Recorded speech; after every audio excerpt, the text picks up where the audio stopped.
the Greeks had the maxim, know thyself. How do we come to know ourselves in terms of our personalities and, more importantly, potential? One of the first ways to come to know yourself is to understand that you don't. You can learn to kind of watch yourself like you're watching a stranger, but you have to adopt a position. It's a position of radical humility, I would say. Humility in two senses. So one sense would be the humility of recognizing your ignorance. So you have to understand that you don't know who you are. And that's not easy to understand because you think you know. But then, you remember you can't control yourself very well. You're not very disciplined. You're full of flaws. Maybe you don't know yourself as well as you think.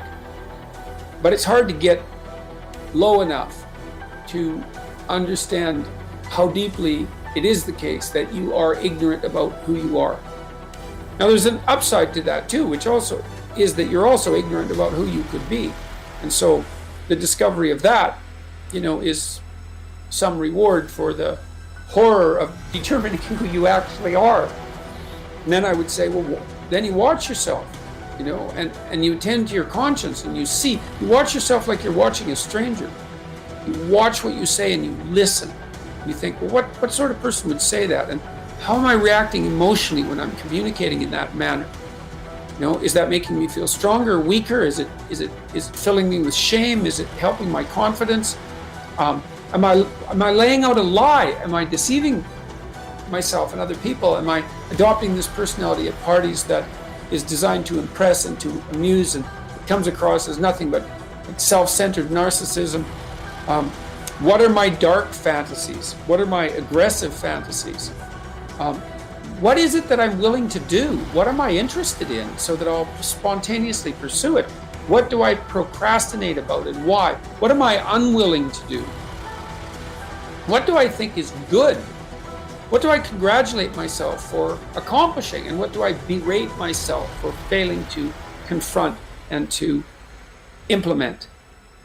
Those are all incredibly complicated questions, and you don't know the answers to them. So that's a start. And then in terms of potential, well, you'll discover a little bit more about your potential as you discover who you are, especially the darker parts of yourself, because then you discover your potential for mayhem. There's some real utility in that. It's actually something that strengthens you, because the first thing that a realization like that can in fact produce is the ambition to incorporate that danger into a higher order personality, that dangerousness into a higher order personality. And that can make you implacable.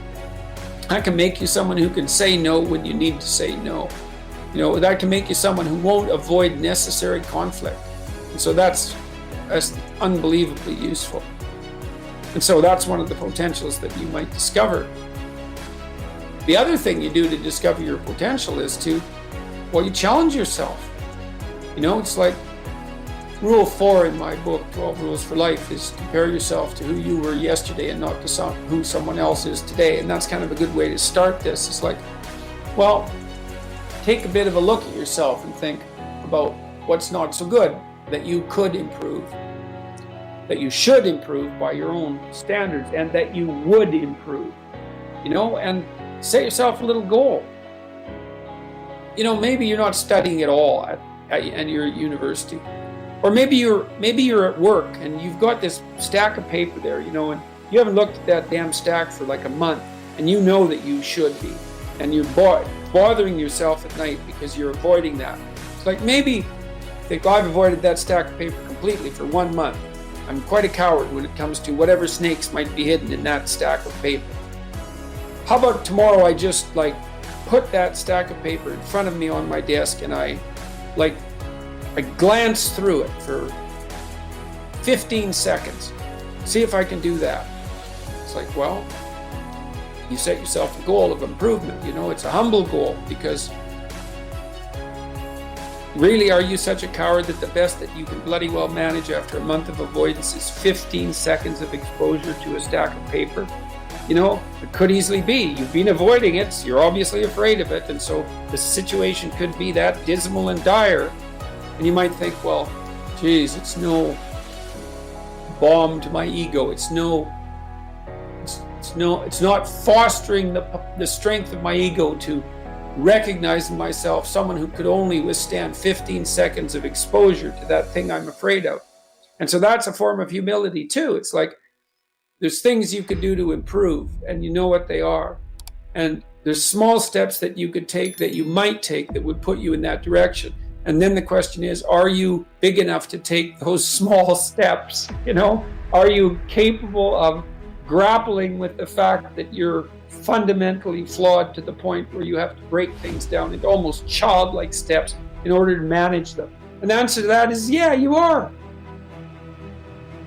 People vary in the degree to which they've conquered that. And you do meet people from time to time who are extraordinarily disciplined. But most of the time they've got disciplined in exactly this manner. It's through slow incremental improvement. And then you challenge yourself. It's like, well, could I do this? That would be better. And you find out, and then you think, well, is there something slightly larger and more challenging that I could do that would be better? And you try it and you find out. And as you try it and you find out, generally you get better at it, and you can take on larger and larger challenges. You take responsibility for yourself. That's part of standing up straight with your shoulders back. It's like, take on the world, man, but only at the level that you can manage. When you're ignorant and biased and deeply flawed and immature, it's where everyone starts. You don't want to bite off more than you can chew, but it doesn't mean that you can't wrestle with part of reality. Some part that's small enough so that you have a good shot at victory.